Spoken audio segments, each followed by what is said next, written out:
Hello friends, આજે આપણે બનાવીશું દિવાળી સ્પેશિયલ ચોકલેટ શક્કરપારા. તો આજે બાળકોને ભાવતો નાસ્તો બનાવીશું ચોકલેટ ફ્લેવરના શક્કરપારા.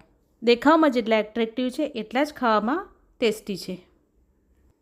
તો જેના માટે 2 કપ મેંદો લઈશું, 1 પિંચ જેટલું મીઠું લઈશું. આવી ફરસાણ જેવી સ્વીટમાં થોડું મીઠું ઉમેરવાથી તેનો સ્વાદ બમણો થઈ જાય છે. તો હવે આપણે તેમાં 3 ચમચી જેટલું ઘીનું મોણ ઉમેરીશું અને બધું સરસ રીતે મોઈ લઈશું. તો મુઠ્ઠી પડતું આપણે મોણ ઉમેરીશું. હવે આપણે તેમાં અડધો કપ દળેલી ખાંડ ઉમેરીશું. ખાંડ ઉમેરીને બધું સરસ રીતે મિક્સ કરી લઈશું. હવે તેમાંથી અડધો કપ આપણે જે મિશ્રણ તૈયાર કર્યું છે એ આપણે સાઈડ પર લઈ લઈશું અને તેનો ઉપયોગ આપણે પાછળથી કરીશું. હવે આપણે શક્કરપારાનો લોટ બાંધી લઈશું. તો થોડું થોડું પાણી ઉમેરીને આપણે લોટ બાંધીશું. તો શક્કરપારાનો લોટ બાંધીને તૈયાર છે. હવે બાંધેલા લોટને આપણે સાઈડ પર લઈ લઈશું અને અડધો કપ મિશ્રણ આપણે જે સાઈડ પર રાખ્યું હતું તેમાં હવે આપણે 1/4 કપ કોકો પાવડર ઉમેરીશું અને બધું સરસ રીતે હલાવીને મિક્સ કરી લઈશું. હવે તૈયાર કરેલા મિશ્રણમાંથી આપણે લોટ બાંધીશું. તો થોડું થોડું પાણી ઉમેરીને આપણે લોટ બાંધીશું. તો આ ચોકલેટ ફ્લેવરનો લોટ બાંધીને તૈયાર છે. હવે બંને લોટને લઈ લઈશું અને બંને લોટમાંથી પાર્ટ પાડી લઈશું. તો જે શક્કરપારાનો આપણે સાદો લોટ બાંધ્યો હતો તેમાંથી આપણે 4 ભાગ પાડીશું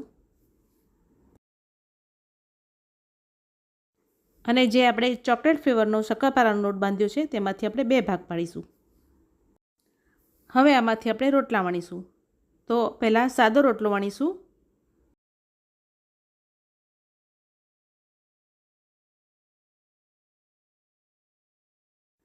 જે સાદો રોટલો વણાઈ જાય એટલે આપણે તેને સાઈડ પર લઈ લઈશું. એ જ પ્રમાણે આપણે બીજો રોટલો વણી લઈશું. એને પણ આપણે સાઈડ પર લઈ લઈશું. હવે આપણે ચોકલેટ ફ્લેવરનો રોટલો વણીશું. તેને આપણે અટામણ લઈને વણીશું. તો મેંદાનું અટામણ લીધું છે એનાથી આપણે રોટલો વણીશું. આ રોટલો પણ વણાઈ ગયો છે, એને પણ આપણે સાઈડ પર લઈ લઈશું. હવે આપણે જે સાદો રોટલો હતો એ પહેલાં મૂકીશું. એની ઉપર જે ચોકલેટ ફ્લેવરનો રોટલો બનાવ્યો છે એ મૂકીશું અને એની ઉપર આપણે સાદો રોટલો મૂકીશું. થોડું પ્રેસ કરી લઈશું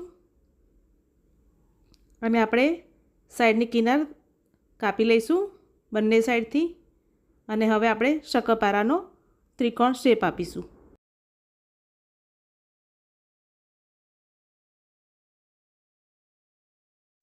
તો શક્કરપારામાંથી કટિંગ થઈ ગયું છે. તમે જોઈ શકો છો અત્યારે જ કેટલા સરસ દેખાઈ રહ્યા છે.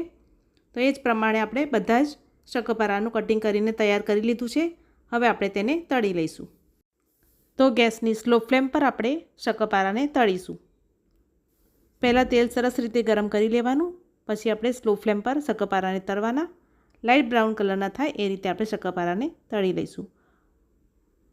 તો બધા શક્કરપારા તળાઈને તૈયાર છે. તમે જોઈ શકો છો કેટલા સરસ દેખાઈ રહ્યા છે. તો તૈયાર છે ચોકલેટ શક્કરપારા.